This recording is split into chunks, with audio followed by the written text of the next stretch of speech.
లేకపోతే స్వేచ్ఛ అనే దానికి అర్థాలు ఏమైనా మారిపోతున్నాయా? ఒకటి చెప్పను, స్వేచ్ఛ అనే దగ్గరికి వచ్చేసరికి స్వేచ్ఛ ఎక్కడ వ్యక్తిగత చెప్పనా, స్వేచ్ఛ వేరు, మహిళ స్వేచ్ఛ ఈనండి వేరు. మగైన ఆడైన నిర్వచనాలు స్వేచ్ఛ ఒకటి మారిపోతున్నాయా? మేడం. మహిళలు ఆర్థికంగా మగవాడితో సమానంగా ఎదగండి, Yes, right. మీ కాళ్ళ మీద మీరు నిలబడండి, మీకు నచ్చిన తిండి తినండి, నచ్చిన వ్యక్తిని భాగస్వామిని ఎన్నుకోండి, మీరు హ్యాపీగా ట్రావెలింగ్ చేయండి, ఎవరికి ప్రాబ్లం లేదు, మీరు హ్యాపీగా మీకు ఇష్టమైన డ్రెస్సులు కూడా వేసుకోండి. కానీ సమాజంలో మీ మీద ఉన్న బాధ్యతను మర్చిపోతున్నారు. స్వేచ్ఛ ఎంతగా ఉందో బాధ్యత కూడా అంతే ఉండాలని చెప్తున్నా నేను. 100%. అది దాని గురించే మాట్లాడాను తప్ప నేను ఇంకొక విషయం గురించి నేను మాట్లాడలేదు, నాకు అవసరం కూడా లేదు. సమాజంలో తిరుగుతున్నప్పుడు ఇప్పుడు నాకు మీరు అంటున్నారు ఎన్నిసార్లు పిలిచినా రావట్లేదు, మీరు భయపడుతున్నారని చాలా మంది కాల్స్ చేస్తే నేనేమన్నా, నాకు పని ఇదే పని కాదు, నాకు వేరే పనులు ఉన్నాయి, రాకపోతేనేమో భయపడుతుంది అంటారు. నేను ఎందుకు భయపడతాను మేడం? నేను ఎందుకు భయపడాను? నేను మగవారితో సమానంగా ఆర్థికంగా ఎదగాలి అంటే రాజకీయాలు లేదు, కానీ రాజకీయాలకు పోయినా నాకు వ్యక్తిగత స్వేచ్ఛ లేదా? ఉంటుంది కదా. నాకు ఒక ప్రైవేట్ లైఫ్ ఉంటుంది కదా, నాకు ఒక మదర్ ఫౌండేషన్ చైర్మన్ కదా, 3 లక్షల మందికి నేను బాధ్యురాలు, నేను ఒక బాధ్యత, వాళ్ళ తలుపులో నేను మాట్లాడాల్సిన అంశం కాబట్టి నేను మాట్లాడుతున్నా. నా కుటుంబం ఇన్ని ఉన్నాయి, అక్కడ ఉన్న పర్సన్స్కి వాళ్ళ ఫ్యామిలీ వాళ్ళకే, వాళ్ళు ఏం వేషాలు వేసినా ఏం చేసినా ఏ డబ్బులు వచ్చినా కుటుంబం వరకే. నాకు ఇన్ని బాధ్యతలు ఉన్నాయి కాబట్టి నేను బ్యాలెన్స్డ్గా నడుస్తున్నా. రెచ్చగొట్టడం నా విషయం, నాది వ్యక్తిత్వం కాదు. యాక్షన్కి రియాక్షన్ ఇస్తా అంతే తప్ప ఎవరిని కాదు. నేను కూడా ఒక ఛానల్లో మగవాళ్ళతో సమాన హక్కులు ఉన్నాయి, మగవానితో ఇది ఉంది అది ఉంది అంటే విసిగిపోయి మగవాడిని మగవాడిలాగానే ఉంచండి రా బాబు, ఊరికి మీరు సమానం అనకండి, ఎదగండి కానీ సమానం అనకండి, మగవాడు చేసి కొన్ని మనం చెయ్యలేమని చెప్పి ఏదో నేను చెప్పాను, ఏదో పాస్ గురించి అని చెప్తే దాన్ని ట్రోల్ చేశారు. ఇంకో విషయం, పొట్టి బట్టలు వేసుకుంటే మీకు వచ్చిన నష్టం ఏముందంటే, ఒక అమ్మగా ఒక అక్కగా ఏం చెప్పాను, అలా వేసుకుంటే ఇలా అనార్థాలు జరుగుతాయిరా బాబు, తర్వాత వచ్చేసి మళ్ళీ ఇవి జరిగినాయి అవి జరిగినాయి అంటే బాధ్యులం కాదు, మరి ఇక మీ ఇష్టం ఉంటుంది చేపించుకోండి, తర్వాత వచ్చి బయట మీరు మాట్లాడొద్దు, మీరు మాట్లాడినరు అనుకో మళ్ళీ పోలీస్ స్టేషన్లు కేసులు ఇవన్నీ వద్దు అని ఆడొక నిప్పు ఉందమ్మా, నిప్పు ముట్టుకోకున్నారా కాలుతుంది అని చెప్తే లేదు కాలినే పర్వాలేదు అన్నప్పుడు నేను అమ్మలాగా దండించి అడిగా. దాన్ని సంధ్యారెడ్డి అట్లా ఆ చిన్న బిట్టును తీసి మొత్తం ట్రోల్ చేశారు. సరే, అనుకోకుండా మీరైతే తెర మీదకి వచ్చారు. సో ఒక మాట అన్నారు, ఆ మాటకి స్టాండ్ అయి ఉన్నారు, మీరు స్టిక్ ఆన్ అయి ఉన్నారు.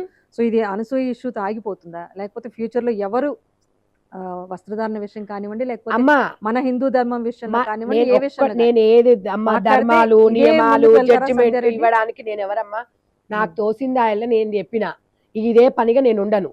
ఇంకొక విషయం, ఇలాంటివి ఇంకొకటి సినీ ఇండస్ట్రీలో కానివ్వండి, వీళ్ళకి ఏదైనా జరిగితే అక్కగా నేను అండగా ఉంటా.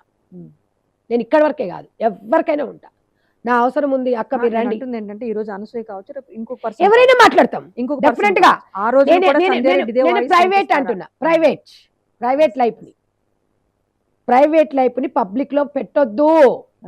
మన భారతదేశ సంస్కృతి సాంప్రదాయాలను కాపాడాల్సిన బాధ్యత మన అందరి మీద ఉంది, ఒక్క సంధ్యారెడ్డి కాదు అందరి మీద ఉంది.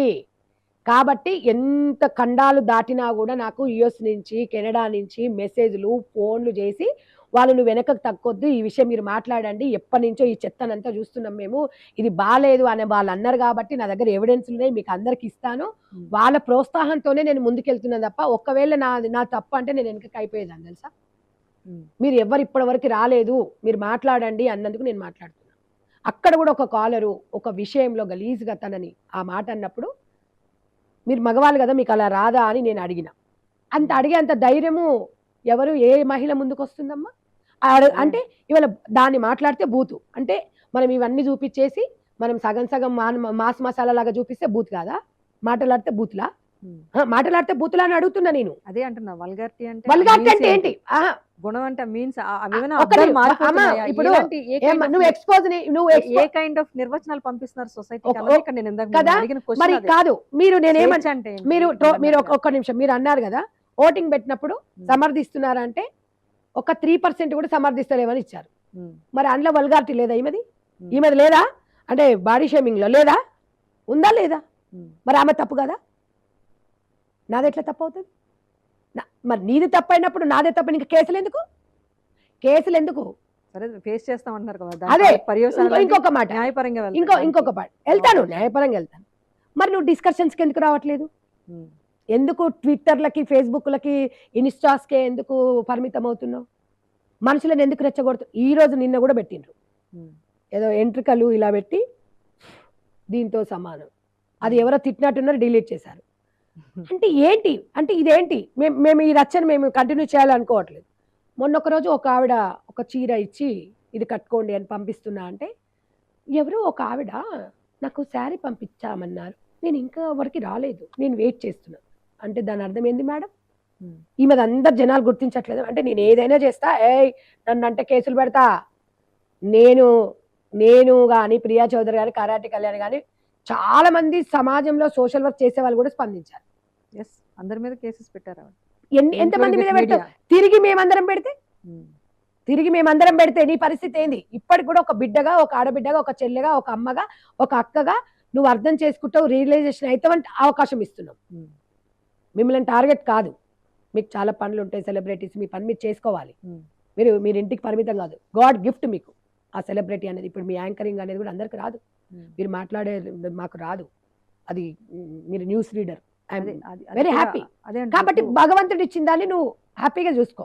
నేను అనేది ఏంటంటే ఒక్క మగవాడు, ఇద్దరు మగవాళ్ళు, ముగ్గురు మగవాళ్ళు చేసినంత మాత్రాన 10 మంది మగవాళ్ళు చేస్తే మగవాళ్ళు చెడ్డవాళ్ళు కాదని చెప్తున్నా. ఇద్దరు ఆడవాళ్ళు, ముగ్గురు ఆడవాళ్ళు, ఈ 10% ఉన్న ఆడవాళ్ళు అట్లా చేసినంత మాత్రాన 90 మంది వచ్చి మీకు ఏం చెప్తలేరు, మాకు హక్కులు కావాలి. ఒక్కరు చేస్తే అందరికీ ఆపాదించొద్దు అన్నది కూడా డెఫినెట్గా ఉండద్దు. మగవాళ్ళు ఆడవాళ్ళు అనేది రెండు కూడా, మగపిల్లలైనా ఆడపిల్లలైనా మనం పెంచే విధానంలో మాత్రం ఉండాలి. ఒకటి సంధ్యారెడ్డి గారు, వస్త్రధారణ అన్న క్యారెక్టర్ అన్న ఎందుకు విమెన్ నే టార్గెట్ చేస్తారు? That is not related. ఇప్పుడు మేడం నేను ఒక్కటి చెప్తాను, ఇప్పుడు మగవాడు బట్టలు ఇప్పి తిరిగితే ఏడో పిచ్చోడు అంటారు, ఆడది అదే బట్టలు ఇప్పి తిరిగితే ఈ పిచ్చి ముండన అయ్యింది, దీనికి ఇట్లా ఉంది అని చెప్పేసి చాలా మంది మీరు ఫుట్పాత్ల మీద చూడండి, డ్రెస్ విధానం కరెక్ట్ లేక ఫుట్పాత్ల మీద పడుకుంటుంటే ఎంతమంది ప్రెగ్నెన్సీ అయి పిల్లలు తెలుసా? దేవుడు మనకు అదొకటి ఇచ్చాడు కదా, దానికోసమని మనం జాగ్రత్తగా ఉండమంటాడు. పిల్లలు అనేది ఇంకొకటి మీరు అన్నారు, నేను చీర కట్టుకోమని ఎవరు చెప్పలేదు, డ్రెస్సులు వేసుకోమని ఎవరు చెప్పట్లేదు, నిండుగా నీట్గా ఉండాలని. ఎందుకంటే ఇప్పుడు ప్రొఫెషన్స్ లో కొన్ని తప్పదు. నేను ఎప్పుడు చెప్పలేదమ్మా, నిండుగా నీట్గా డీసెంట్ గా అన్న. అయితే చీర గురించి ఒక గొప్పదనం ఏంటంటే, ఒక పిల్ల తల్లి అయినప్పుడు ఒక బిడ్డ 9 నెలల వరకు అయితే మనం పాలిస్తాం, పాలిచ్చేటప్పుడు ఇలా మనం కప్పుతాం బయట, మన సెక్యూరిటీ కాదా చెప్పండి ఇది? నువ్వు జీన్స్ ప్యాంట్ వేసుకున్నావని వేసుకో అంటే నేను ఎగ్జాంపుల్ చెప్తున్నా, అదే నువ్వు డ్రెస్ వేసుకున్నప్పుడు ఆ డ్రెస్ ఇట్లా తీయాలి, ఇది అంటుంటా. అదే నువ్వు ఇలా ఉండి ఇలా పెట్టుకుంటే దాంట్లో ఉన్న ఆనందం ఎన్నుంటుంది తల్లి అని నేను ఎగ్జాంపుల్ చెప్పాను తప్ప నువ్వు చీర కట్టుకో అని అనను, స్విమ్మింగ్ పూల్ లో చీర కట్టుకో అనను. పిచ్చిదానా నేను నీళ్ళలో ఈదేటప్పుడు చీర కట్టుకోమని చెప్పడానికి? నీళ్ళలో ఈదేయడం వేరు, బయట జీవితం వేరు. అదే అంటున్నా, ప్రొఫెషన్ ఈజ్ ప్రొఫెషన్, ఎస్ ప్రైవేట్ లైఫ్ మీ మొగుడే. ఇంకొకటి నేను చెప్తాను మేడం, అది చెప్పొద్దో నాకు తెలియదు. ఒక వీడియో రిలీజ్ చేశారు, నా దగ్గర ఉంది, మీకు పంపిస్తాను, మీరు అది కూడా అవి మీరు చూపిస్తే మళ్ళీ మీ మీద కేసులు అవుతాయి. తను చేస్తే ఏం కాదు, వాళ్ళ హస్బెండ్ వాటర్లో ఈమె ముందు ఆయన వెనుక ఉండి ఆ దృశ్యం చూస్తే అసలు ఇంకా నాకు మాటలు కూడా రావట్లేదు. అలాంటి దృశ్యాలు మనము ఇన్స్టాగ్రామ్లో పెడితే యూత్ పిల్లలు ఏమవుతారు మేడం చెప్పండి మేడం? దాని గురించి మాట్లాడితే సంధ్యారెడ్డి బూతులా అంటే మీరు బూత్ అంతా చూపించచ్చు, నేను మాట్లాడితే బూతు. యాక్షన్కి రియాక్షన్కి ఇదే మరి, నువ్వు పెడితే గట్లనే పెడితే గిట్లనే అంట నేను.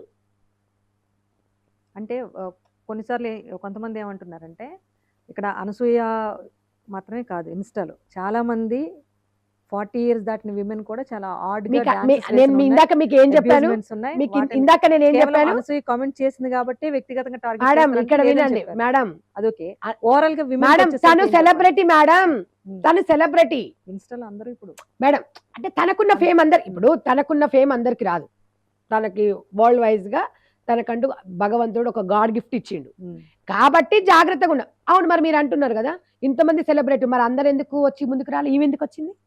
ఈమె ఎందుకు వచ్చింది? ఈమె వచ్చింది కాబట్టి లేకపోతే ఎవరికి ఏం అవసరం, ఎవరికి ఏం అవసరం, ఎవరికి ఏం పనిలేదా?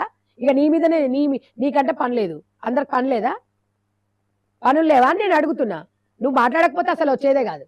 అంటే శివాజీ మళ్ళీ ఆయన అన్న వ్యాఖ్యలు బాగానే ఉన్నాయి, ఆయన మీద కేసు లేదు. మళ్ళా ఇప్పుడు మేము అన్నాం కదా, మేము అంటే నేను బాధపడేది ఏంటంటే దీన్ని ఎక్కడో ఒక దగ్గర ఎండ్ కార్డ్ వేద్దాం అన్నది. ఎందుకంటే ఇక్కడ మహిళలమే, కానీ ఏదో ఒక రూపంలో ప్రొలాంగ్ అవుతుంది కదా, నోటీసులు అంటారు, మళ్ళీ దీని మీద మీరు లేదు మేడం, అది మనం ఎందుకంటే ఎవరు ఇక్కడ పొడిగిస్తున్నది ఎవరు? కానీ రోజుకొక Most ఇన్స్టా, రోజుకొక ఫేస్ చేయడం, రోజుకొకటి బయట పంపించడం, పరాన్న జీవులు నన్ను చెప్పుకొని బతుకుతున్నాయి అంటే మనకి ఎంత బాధేస్తుంది చెప్పండి. అంటే నీ పేరు చెప్పుకొని మేము బతుకుతున్నామా? నువ్వు జనాలలోకి వచ్చేసి నువ్వు ఆటలాడి ఏషాలేసి నువ్వు జనాల మీద నువ్వు పరాన్న జీవి. ఎవడని అడిగాడా? ఒకరేమో ఫూ కంపు నోరంతా చక్కగా చీర కట్టుకోనని ఇట్లా రెచ్చగొట్టొచ్చా? చెప్పండి మేడం. ఆ రోజుకి అయిపోయింది, అయిపోయింది, వదిలేయాలి కదా, వదిలేయాలా వద్దా? అంటే విమెన్ అబ్యూస్ చేస్తేనో లేకపోతే విమెన్ రిలేటెడ్ థంబ్నెయిల్స్ పెడితేనో వ్యూస్ ఎక్కువ వెళ్తున్నాయి. సో అలాంటి యూట్యూబ్ ఛానల్స్ ఏవో పర్టికులర్ గా ఉన్నాయో వాళ్ళని ఉద్దేశించి కూడా మేము అది కూడా వినండి. ఇంకొక మాట కూడా ఇక్కడ మీరు ఏం చేశారంటే చాలా మంది కొంతమంది, నేను ఎక్కడ వెళ్ళినా ఏ వీడియో మీరు చూడండి మదర్ ఫౌండేషన్ చైర్మన్ అనే చెప్పా. వీళ్ళు అత్యుత్సాహంతో ఏం చేశారు, కాంగ్రెస్ లీడర్ అని పెట్టుకోరు. దానికి నేను బాధ్యురాలా? నేను కాదు కదా. నేను కాబట్టి ఎవరిని వాళ్ళ స్వేచ్ఛ వాళ్ళకు ఉంది మేడం. నేను ఎట్లా అంటే వాళ్ళను వాళ్ళ మీద ఇప్పుడు నేను వెళ్ళేసి నేను బాబు నువ్వు ఇట్లా ఎందుకు పెట్టావని చెప్పేసి నేను వేసేస్తాను వాళ్ళ మీద? వేయలేదు కదా.